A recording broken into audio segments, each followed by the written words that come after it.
del tejido óseo.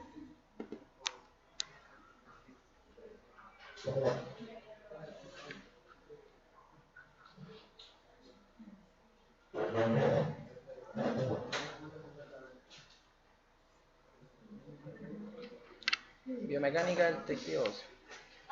Vamos a hacer primero un repaso anatómico breve respecto de lo que significa el tejido óseo y el esqueleto en general para el aparato locomotor. El aparato locomotor como tal lo constituye el sistema esquelético, articular y muscular, y obviamente su objetivo es el movimiento. ¿Ya? Hay algún repaso sobre anatomía. En el cuerpo más o menos tenemos 206 a 208 huesos, variable dependiendo del autor. Algunos dicen que son más o menos porque cuentan huesos sesamoides. ¿Ya? Dentro de las funciones que tiene el tejido óseo es proteger la estructura vital. Esa función está principalmente por los huesos planos, darle forma al cuerpo humano. Sirve para realizar el movimiento por el anclaje que le genera las articulaciones, y tiene una función metabólica que está relacionada con el depósito de sales, ¿ya? Como el caso principal del calcio. Y además como órgano funciona, ¿no es cierto?, dentro del sistema circulatorio con la médula ósea, participando en la formación de células sanguíneas, lo que se denomina la función hematopoyética. Anatómicamente se divide en esqueleto axial y apendicular. El axial es el que forma la columna y las cinturas. La cintura se define, ¿no es cierto?, la escápula y la pelvis. Eso es lo que define la cintura. ¿Ya? Definición de hueso: órganos blanquecinos, duros, resistentes, cuyo conjunto constituye, ¿no es cierto?, el esqueleto situado en medio de las partes blancas. ¿Qué es lo que contienen los huesos? Osteoblastos, osteoclastos y osteocitos. Estos los conocen, ¿no es cierto? ¿Sí? Uno tiene la función de producir matriz ósea y cartilaginosa, el otro tiene la función de degradarla, una función lítica, por lo tanto tiene muchas isoenzimas y enzimas líticas para destruir ese hueso. Y los osteocitos, que son digamos la célula principal del tejido óseo, y que se definen como tal cuando se encuentran en medio de una laguna de colágeno que se calcifica, ¿no? O sea, el osteocito, para que sea osteocito propiamente tal, tiene que estar rodeado de matriz celular, ¿no es cierto?, y tejido cálcico. Esa es como la definición del osteocito. Estos osteocitos se disponen alrededor de un vaso sanguíneo en la cortical, solo en la cortical, lo que configura un sistema que se denomina el sistema de Havers, ¿no es cierto? ¿Lo conocen? Sí, perfecto. Entonces, a partir de eso reciben su nutrición y se comunican con sus compañeros, ¿no es cierto?, a través de prolongaciones citoplasmáticas que le dan esa característica de tejido viviente al hueso, incluso en las corticales. O sea, los detalles que hay que tener en particular claro es que, por ejemplo, este sistema de Haber se encuentra en las corticales, pero no se encuentra en el hueso esponjoso, ¿ya? Y que la irrigación del hueso depende principalmente de dos vías: una vía que es la vía perióstica y otra vía que es la vía endostal. La vía endostal es la que va por medio del hueso, donde tenemos la médula ósea, ¿no es cierto?, que va a tener sus arterias nutricias, que son arterias que penetran a través del hueso y que van a nutrirlo, y la otra que es la vía perióstica, que es una vía periférica en la cual el hueso se nutre a través de los vasos sanguíneos ubicados en el periósteo, y estos generan prolongaciones hacia los sistemas de Haber, ¿sí? La sustancia intercelular está constituida por hidroxipatita, que le da el 70% del peso al tejido óseo, y el resto son fibras de colágeno. El cartílago es un anexo al tejido óseo y tiene un tejido semirrígido que es también elástico. El tejido cartilaginoso no tiene irrigación sanguínea, ¿no? Se nutre solamente por difusión de las paredes vecinas, una capa que viene desde el tejido óseo, que es el pericondrio, y también por la imbibición del líquido sinovial, ¿ya? Y la proporción entre el hueso y el cartílago se modifica en el crecimiento corporal, siendo mayor en la proporción de cartílago mientras más jóvenes son. O sea, un niño está lleno de cartílago y un adulto mayor, ¿no es cierto?, está lleno de hueso osificado. Una diferencia, una proporción que es notoria. De hecho, en la radiografía hasta la etapa del cierre de las placas de crecimiento, el tejido óseo no se diferencia completamente en, en los niños en crecimiento. Y el último hueso en osificarse es el ilíaco. ¿Ya? La cresta ilíaca es el último hueso que se osifica y de hecho se utiliza como escala de medición para determinar el grado de osificación del cuerpo. Si se termina de cerrar la cresta ilíaca, significa que ya no te queda nada por crecer. Esa es como la referencia. Y eso se mide a través de una escala que se denomina la escala de Riese. ¿Ya? Desde el punto de vista morfológico, ya saben esto, los largos, cortos, planos, irregulares, tienen que ver con la definición, ¿no es cierto? Predomina un sentido respecto de lo otro, ¿no es cierto? Etcétera. Ahí repetimos más que nada las funciones, la función hematopoyética por un lado, la función relacionada con el aparato locomotor y el almacenamiento de calcio, fósforo, magnesio y sodio, que son iones. Lo otro importante a considerar es que el hueso también tiene una proporción importante de agua. Un cuarto del contenido del hueso es agua. ¿Ya? Por lo tanto, tiene una gran cantidad de agua y a su vez también tiene una gran cantidad de proteína y lípidos. Estos lípidos se encuentran principalmente contenidos en la médula ósea. La médula ósea es un reservorio de células hematopoyéticas y grasa. ¿Ya? De ahí vamos a ver si hay diferencia, ¿no es cierto?, entre médula ósea roja y amarilla porque tiene grasa, ¿no es cierto? Tiene una gran cantidad de tejido graso. Los polisacáridos son moléculas que actúan reteniendo agua. Ustedes lo tienen que haber visto en biología, son los famosos glucosaminoglicanos, ¿los conocen? ¿Sí? Son el ácido hialurónico, el condritin sulfato, que son moléculas afines al agua, por lo general asociadas a una proteína. ¿Ya? Y de todas las porciones del hueso, la que tiene menor proporción de agua es la cortical del hueso. La cortical del hueso por lo general no tiene agua, o tiene una proporción muy baja. Pero el resto del hueso sí tiene agua, está bien irrigado. En lo que es sales, el calcio es la que predomina, ¿no es cierto? Y tenemos una gran cantidad también de sodio y magnesio. Ahí tienen los gráficos para comparar un poquito con el resto de los tejidos. Los más acuosos son el cartílago y el músculo. Después la piel y el tendón, que todos tienen entre un 70 y un 60% de agua. Y este de acá, que el cartílago, tiene más polisacáridos, porque los polisacáridos, como les gusta retener agua, lo que hacen es ayudar en el fondo a que el cartílago se pueda mantener con esa proporción importante de agua. También los otros tienen el agua viene determinada por otro tipo de componentes. Dos funciones fundamentales, mecánicas de soporte y fisiológicas, que son el control del calcio, el metabolismo del fósforo y el magnesio, que eran los iones que habíamos visto. Y desde el punto de vista del estudio del hueso podemos considerarlo como tejido, o sea, verificar, ¿no es cierto?, qué ocurre histológicamente, y la otra es como estructura a nivel macro. Como tejido tenemos las células, que eran los osteoblastos, los osteoclastos y los osteocitos. ¿Cuál es la diferencia entre los osteoblastos y los osteocitos? Aparte que obviamente es una célula distinta. El osteocito está, ¿no es cierto?, embebido en una matriz de colágeno, ¿no es cierto?, y calcio alrededor del sistema de Haber.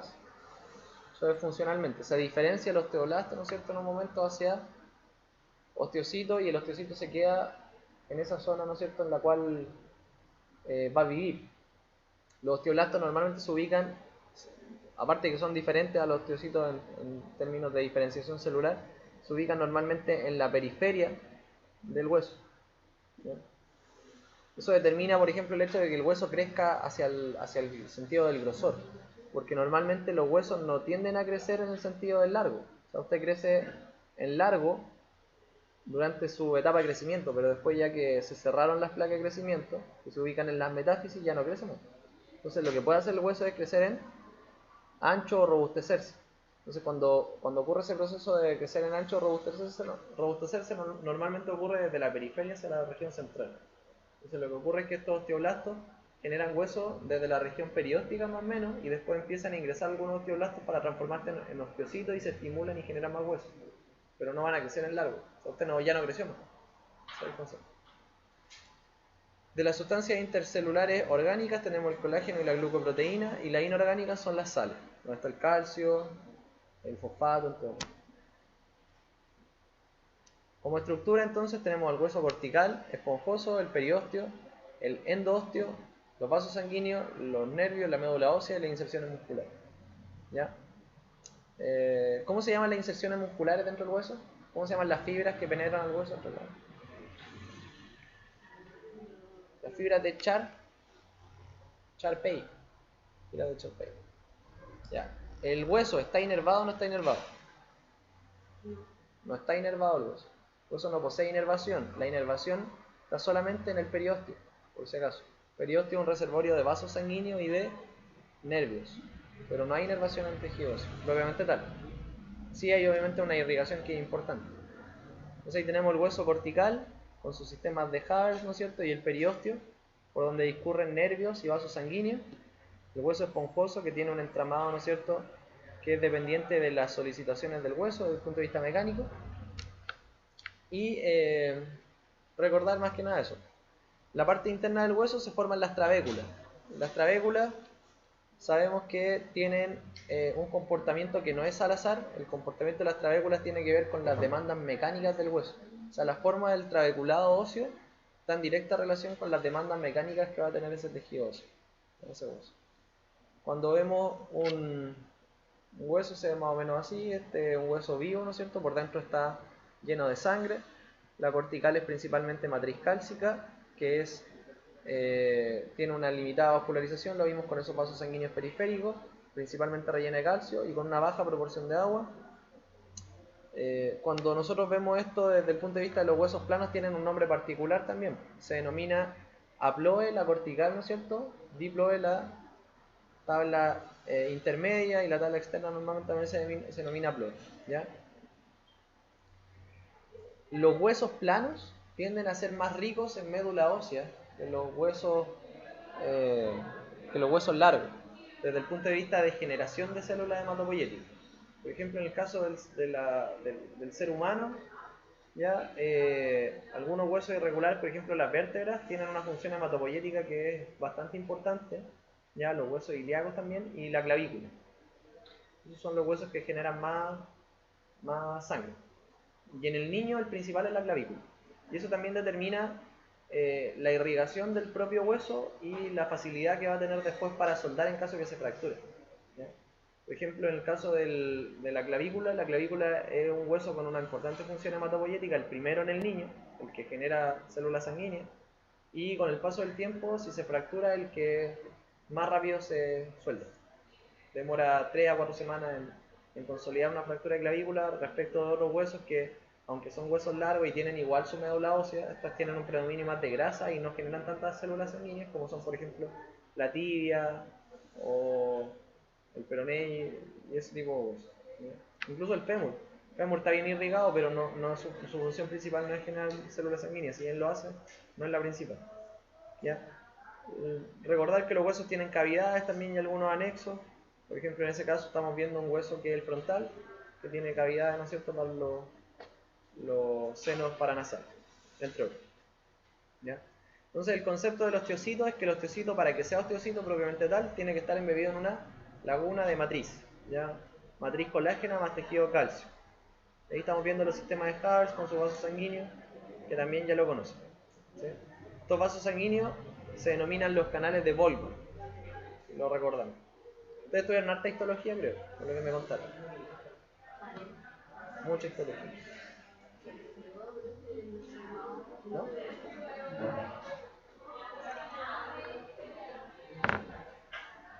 Desde el punto de vista macroscópico podemos diferenciar dos tipos de huesos, un hueso que es maduro y otro hueso que es inmaduro. El hueso maduro,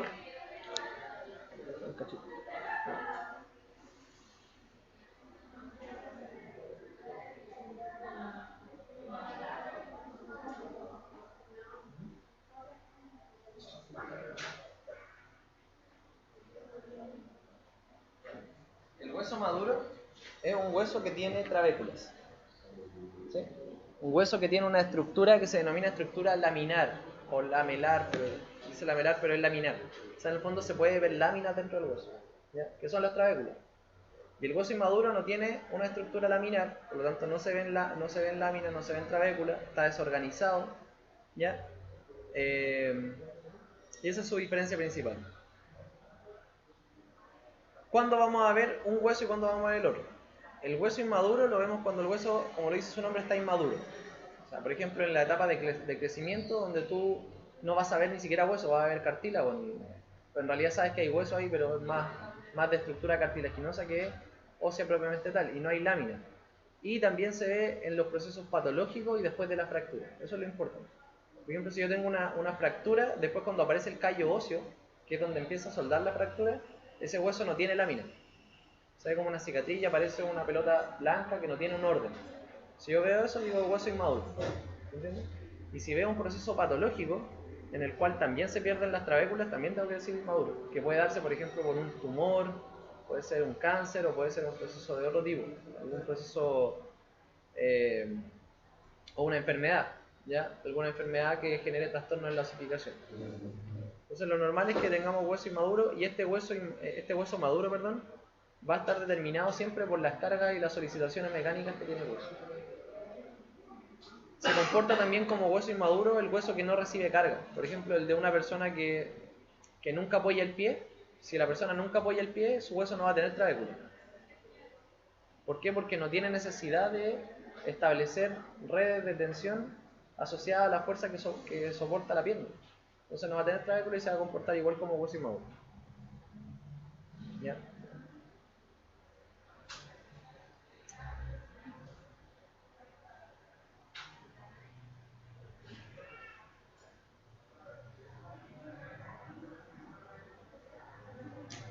Entonces la gracia de estas trabéculas es que se orientan de manera que se obtenga el máximo de resistencia utilizando la mínima cantidad de material, que era lo que habíamos visto en los principios anteriores, ¿se acuerdan?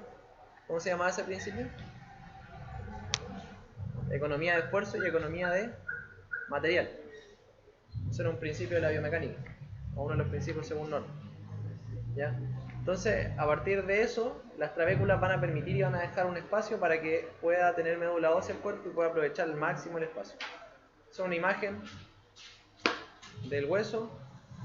En este caso el hueso es una vértebra y lo que se ve ahí, esas cositas con puntitos, son los osteocitos. ¿Ya? Aquí no hay sistemas de Haber, porque estamos viendo las trabéculas.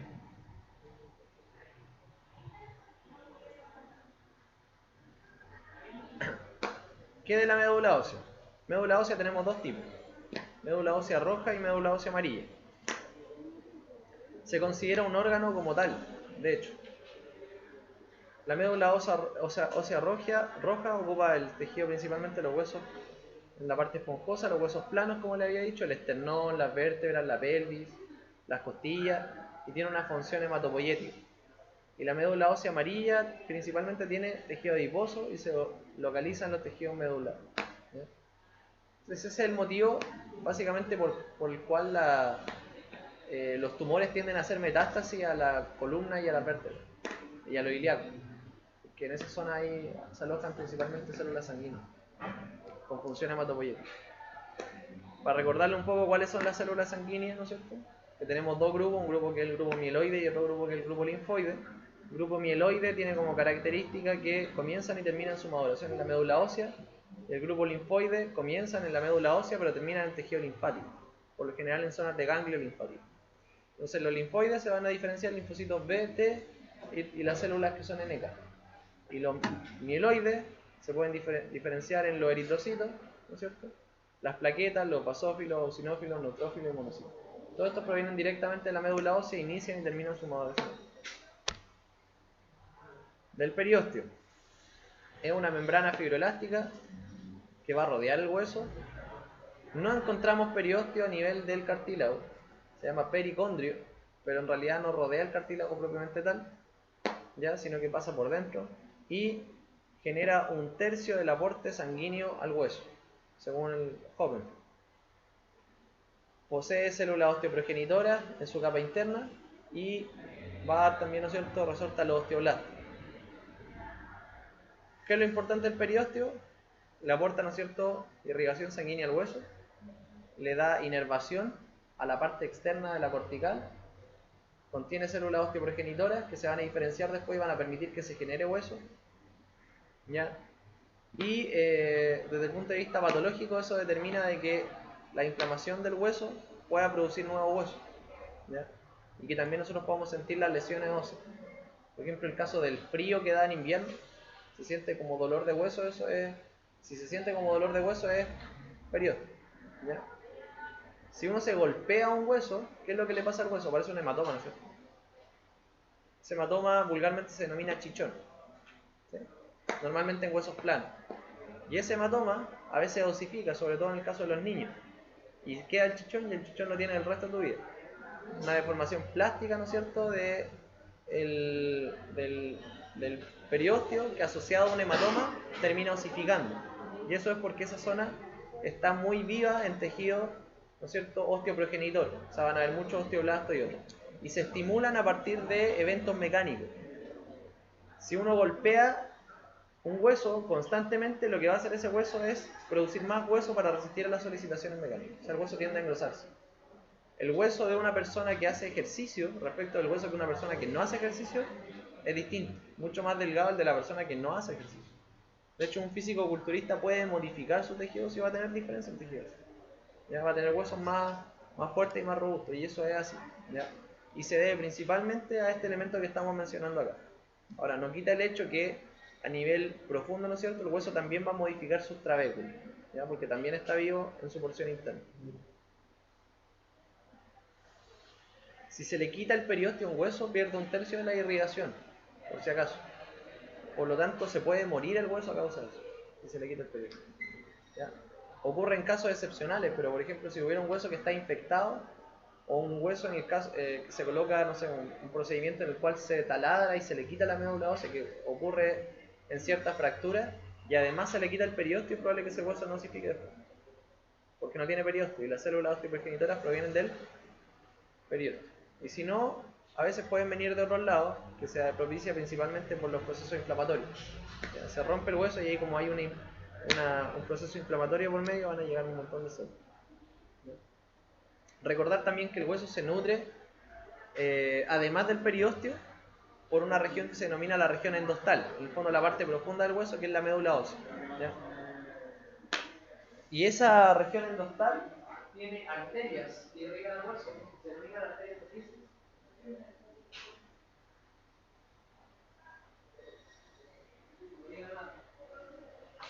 Arterias nutricias. Existen arterias nutricias que son de primer orden, de segundo orden y de tercer orden, ¿ya? Las de primer orden son las principales. Si se le quita una arteria nutricia al hueso, se puede morir, ¿ya? Normalmente estas se ubican en las diáfisis, en la escala de los huesos largos y huesos planos. Las de segundo orden igual son importantes porque estas van a darle irrigación a la epífisis. Hay que tomar en cuenta también que la epífisis no posee periósteo, ¿no es cierto? Como no posee periósteo, no posee irrigación perióstica, por lo tanto la epífisis solamente se puede nutrir a través de arterias nutricias de segundo orden. Si se le quita la arteria nutricia de segundo orden a una epífisis, la epífisis se puede necrosar. Entiéndase por necrosis una muerte del tejido, ¿ya? Caso frecuente ocurre en el astrágalo, en el escafoide, en la cabeza humeral y en la cabeza femoral. La cabeza femoral se fractura, se pasa a llevar una de estas arterias y si no tiene un buen aporte sanguíneo, se pasó a llevar la arteria, se puede necrosar la cabeza femoral y eso nunca va a consolidar, nunca va a pegar la fractura. Y hay que reemplazarlo con una prótesis. ¿Sí?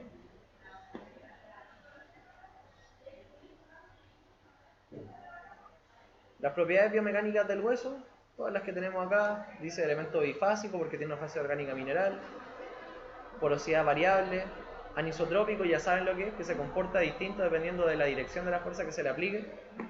Esto está dado principalmente por el hecho de las trabéculas y que sea hueso maduro. Tiene estructura jerarquizada, es viscoelástico, ¿ya?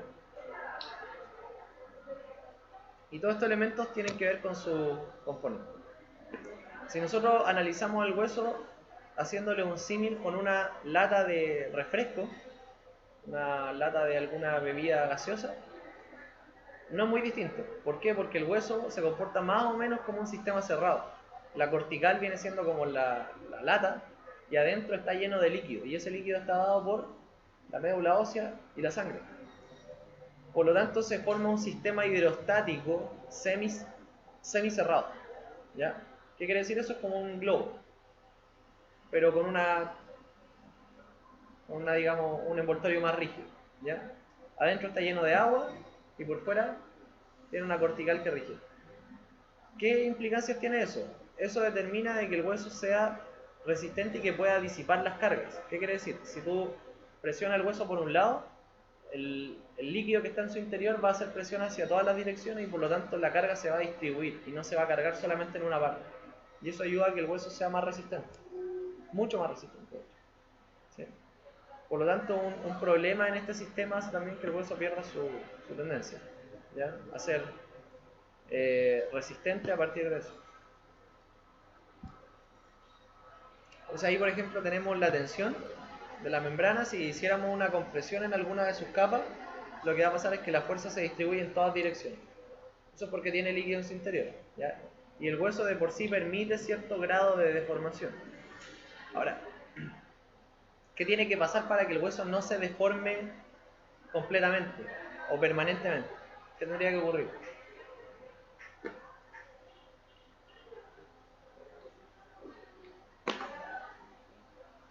El estrés no tendría que llevar el hueso a fase plástica. Y si lo llevara a fase plástica, el hueso también tendría cierta capacidad de adaptación. ¿Por qué? Porque es tejido vivo. ¿Se acuerdan de eso? ¿No es cierto? Tiene capacidad de adaptación. Si yo le aplico una fuerza a un tejido y el tejido se encuentra en fase elástica, el tejido no se deforma de forma permanente.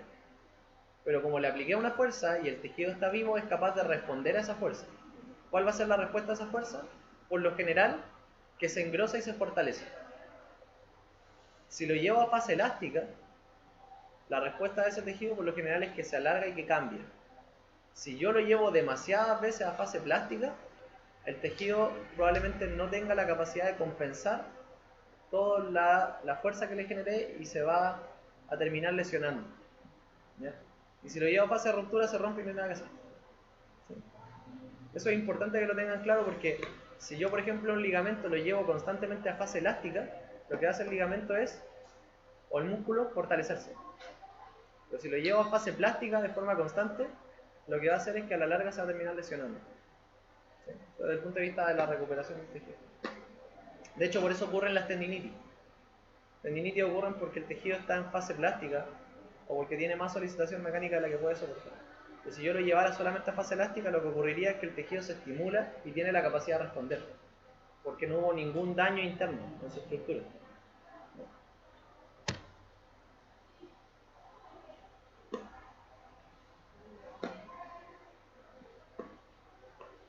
Bueno, algunas características del hueso es que tiene fuerza y rigidez, tiene una pendiente relativamente pronunciada, ¿no es cierto?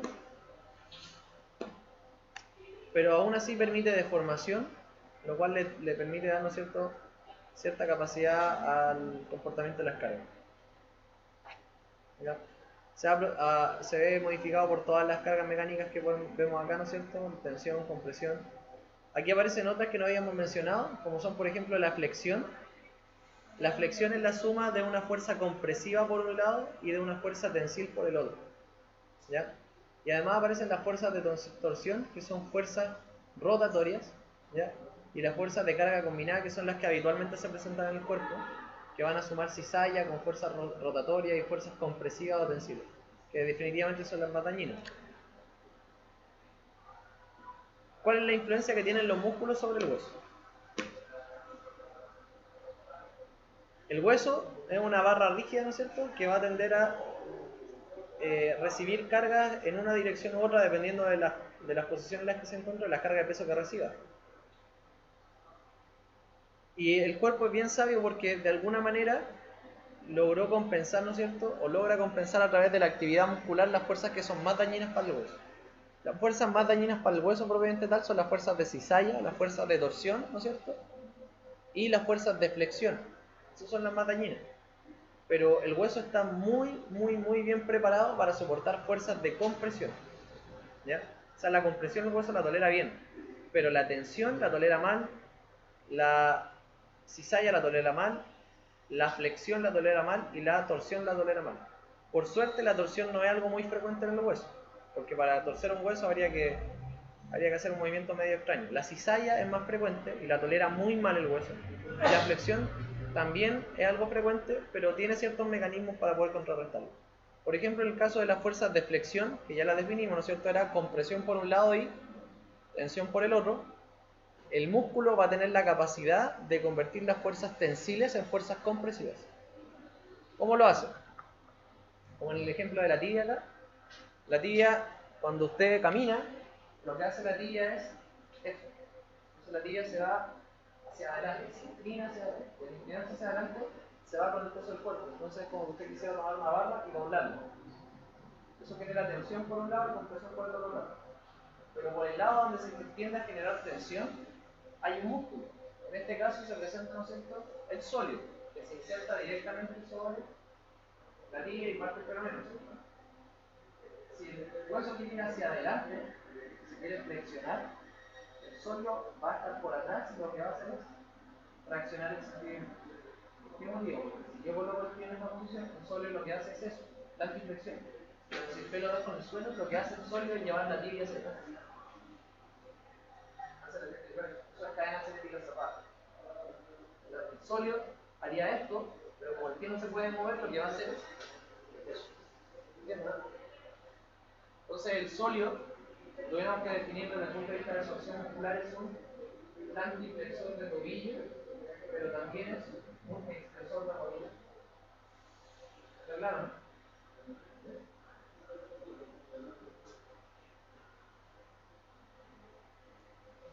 Ya, es un extensor de rodilla. Entonces el hueso quiere ir hacia adelante y ¿qué hace el sólido? Lo lleva hacia atrás.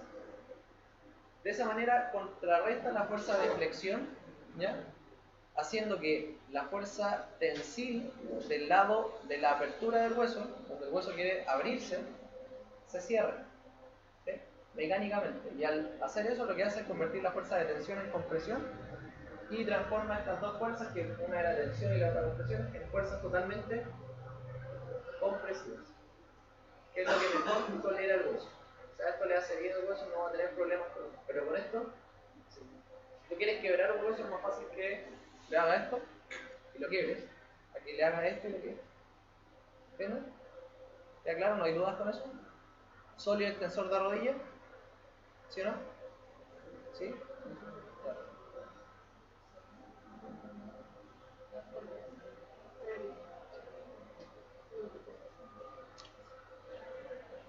Pasa también en la cadera, por ejemplo, con el caso del glúteo medio. Que ayuda a contrarrestar las fuerzas que hacen que la cabeza femoral en el cuello, en su cuello, ¿no es cierto?, tienda a caer. Hace lo contrario, convierte las fuerzas de tensión en fuerzas compresivas hacia la cabeza femoral y de esa manera el fémur no se quiebra en la cabeza femoral. Es lo mismo que pasa en el glúteo medio.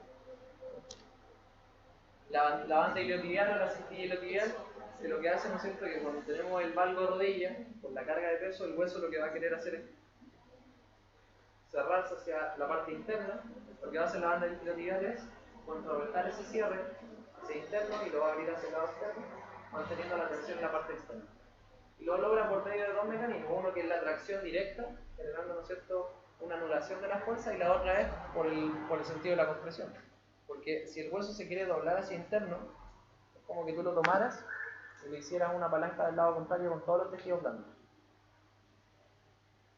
Muy caliente, apretar aquí. El hueso lo que quiere hacer es curvarse hacia acá, como una C hacia adentro. Pero viene este músculo y lo que hace es tomar todo el tejido y aplastarlo. Entonces, como que tú tomaras una barra que está curva y la enderezaras haciendo la presión por el lado. ¿Se entiende, no? Es como cuando uno tiene una escoliosis. ¿Cómo enderezo la escoliosis? Le coloco la mano ahí y lo enderezo, ¿sí o no? Eso está haciendo. O sea, al hacer eso, lo que hace es transformar la compresión de un lado con la tensión de la otra y anulo la tensión de acá, generando compresión por un lado y compresión por el otro. ¿Sí? Esa es la acción que tiene el músculo en este caso. Grábense esto para el resto de su vida, ¿ya? La remodelación ósea está determinada por una ley que se denomina la ley de Wolff. ¿Ya? La ley de Wolff dice que la remodelación del hueso está influenciada y modulada por sus solicitaciones mecánicas. En otras palabras, les dice que el hueso se comporta en relación a sus cargas, o a las cargas que tenga que soportar o tolerar. El hueso recibe carga y el hueso se remodela en relación a esa carga. ¿Ya? Entonces el hueso va a ganar o va a perder hueso. Si no recibe carga, pierde hueso. Si recibe carga, va a ganar hueso. Si la carga que yo le entrego siempre en flexión, el hueso se va a terminar, ¿no es cierto?, remodelando en relación a esa función, porque es un tejido vivo, es un tejido inteligente. ¿Ya? Tiene inteligencia.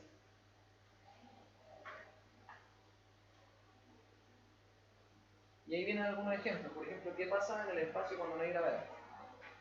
¿Qué le pasa al tejido? ¿Qué le pasa al tejido cuando llega un astronauta al espacio? Tienden a bajar de peso, son proclives a fracturas sin carga. Por ejemplo, los primeros astronautas que estuvieron por periodos prolongados en el espacio, les descubrieron fracturas de columna a los 2 o 3 días apenas habían llegado a Tierra, porque en el fondo la vértebra ya no tenían que soportar carga, y como no tenían que soportar carga, se fracturaron. Entonces después empezaron a ver cómo podían contrarrestar eso y les colocaron máquinas de ejercicio en la estación espacial y en los transbordadores.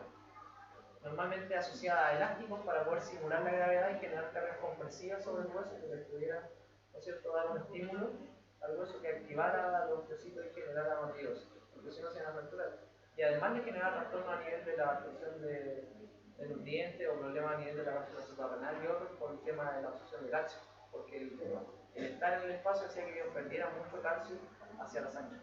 ¿Ya? Si hay desuso en actividad es lo mismo. Una persona que no hace ejercicio, o por ejemplo en el caso de un adulto mayor que está postrado en cama, esos huesos van a ser tremendamente débiles, poco resistentes. Muy fácil que se fracture una persona que no realiza actividad. Puede ser un adulto mayor que está en cama, está encamado y en algún momento se quiere levantar, va a costar mucho que se levante, y si se levante su riesgo de fractura va a ser tremendamente alto. Por lo mismo, porque no tiene un hueso fuerte, porque el hueso no está acostumbrado a recibir solicitaciones locales. ¿Ya? Lo mismo que le decía con la inmovilización total o parcial, es típico que cuando se saca el hueso, o sea, se saca el yeso al paciente, después de haber tenido un yeso de 2 o 3 meses, le toman una radiografía y el hueso se aprecia como un hueso osteoporótico, porque tenía en el fondo una inmovilización que era muy completa. Y también ocurre cuando se colocan placas o tornillos, que lo que hace la placa y el tornillo es llevarse la carga, ¿no es cierto?, el metal, pero no permitir que el hueso se cargue. Entonces al final se termina solicitando el metal, pero el hueso no recibe carga y eso hace que esa zona del hueso quede más osteoporótica a la imagen. ¿Ya?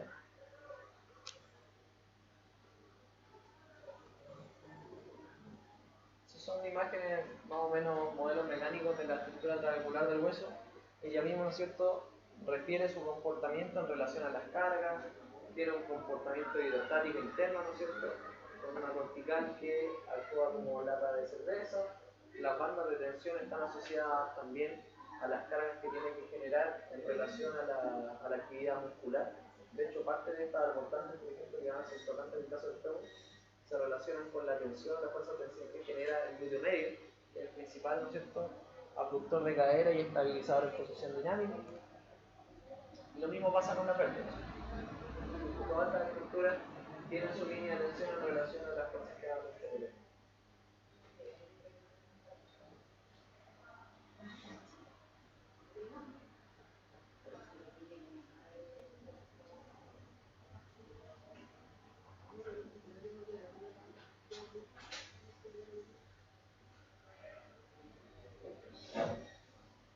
Miren, aquí hicieron un caso, por ejemplo, este paciente tenía una placa, ¿ya?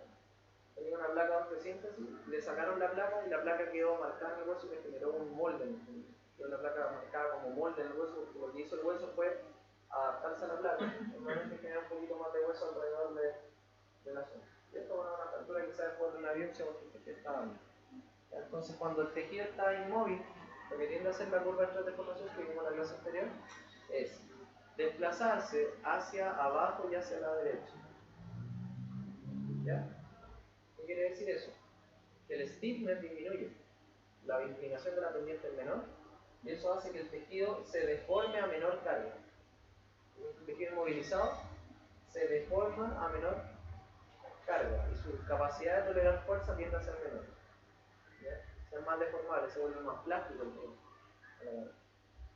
Más fácil que se rompa.